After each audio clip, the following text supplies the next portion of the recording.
Alright guys, so I wanted to show you how you can make the best kulfi ever. Trust me, this recipe is amazing. Your kulfi is not going to come out hard. It's going to be smooth and creamy and amazing, and it doesn't require any heavy cream. Okay, these are all easy to find ingredients. So these are the things that we need. First of all, we need 2 cups of whole milk. This is regular whole milk. You need half a cup of condensed milk, sweetened condensed milk. This is a full cup, so a half a can is half a cup. And you need a 1/4 cup of milk powder, dry milk powder. Now, what you want to do is you want to get a brand that's full. So this Nestle Nido or Nido brand is whole milk. Okay, most of the brands that you find in the store are non-fat powdered milk, and you do not want the non-fat kind. You want the whole milk kind. So look around. You can always get this brand. Maybe there's a different brand in your store that's whole milk. Apart from that, you're going to need half a teaspoon of ground cardamom, and if you don't have ground, if you have whole cardamom, you can just put it in a like a grinder or something to make it ground. You need 1 egg yolk, so we're just going to use the yolk from it. It's going to add richness to the mixture, and we're going to need about 1 tablespoon of butter, real butter, not fake butter. So this is the container doesn't match, but there's actually real butter in here.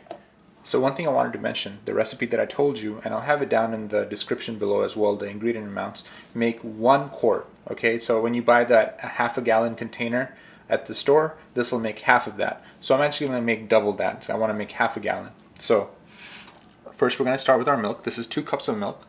So I'm doubling it. So I'm going to add in 4 cups of milk.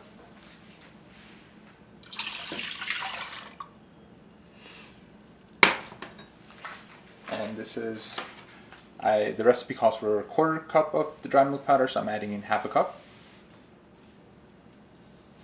At this point, you want to give it a stir. Just kind of mix in the dried milk powder and the regular milk so it doesn't leave any lumps. Alright, now that I've got the milk and the dry milk mixed in, I'm going to add this condensed milk. And I'm just going to say the double everything now.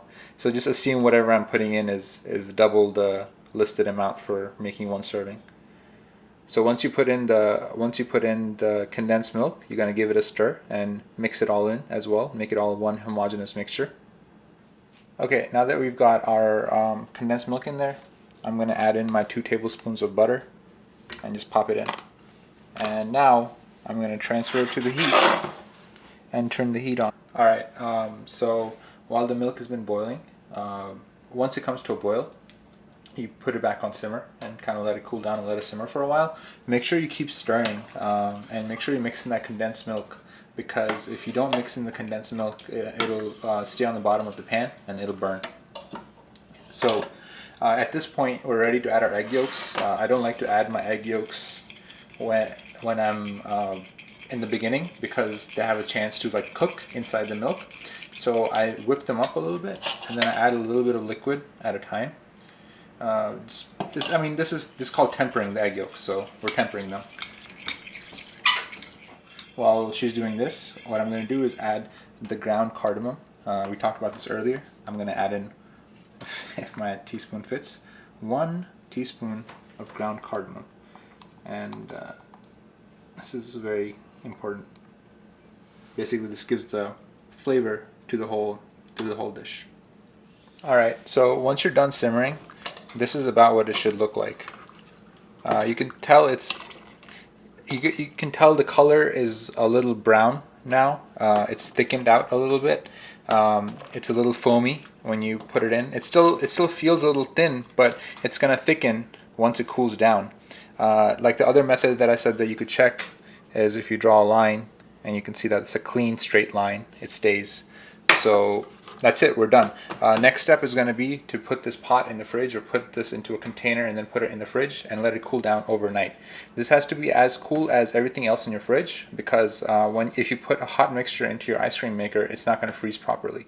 Okay, now we're ready to start making the ice cream. I have a couple tips for you before you start. First of all, you want to have an ice cream maker, right? If you don't have an ice cream maker, some of the things you can do.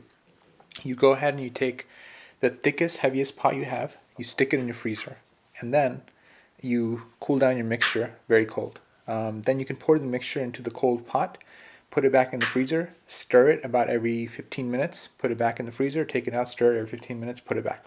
That'll give you decent results. But best results, ice cream maker. Now, what the ice cream maker does is it cools the mixture, freezes the mixture very quickly. That's important to prevent crystallization of the ice cream.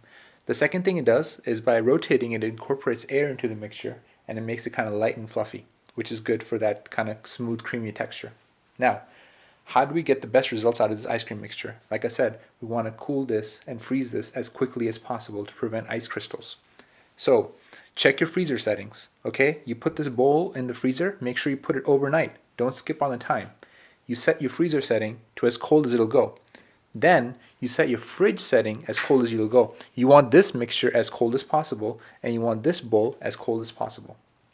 Second thing, don't overfill it, because this only has the capacity to freeze a certain amount of liquid. If you overfill it, then your mixture will come out kind of runny. So, underfill rather than overfill. You can always freeze this again and freeze the rest of your mixture later.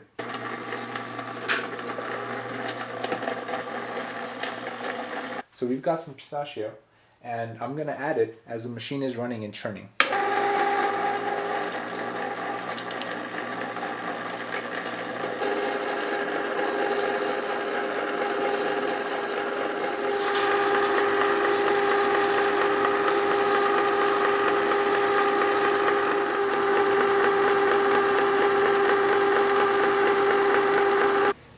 Alright guys, so you guys saw that consistency.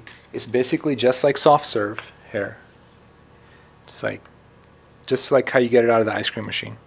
So I've already done a whole batch. I'm saving this batch like just regular old ice cream, and this other batch is gonna be like the kulfi you get in cups with a stick in it. So here's my mold. I've got these little cups, and I'm putting the kulfi in here in these molds, and you can see it's like very nice, shiny, and just you could eat this right now and it would be delicious. So this is the batch that I've already done, and you can see it just comes out just like ice cream, and it's soft and it's creamy and it's really good. One bite of this.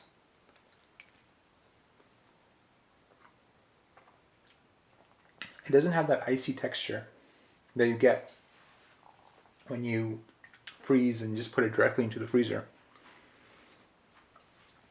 All the milk powder we put in, all the condensed milk we put in, all the milk proteins and the creaminess from the egg yolks and the butter and the fats, it all comes together. It makes a very creamy mixture. And I just scraped this off the bowl.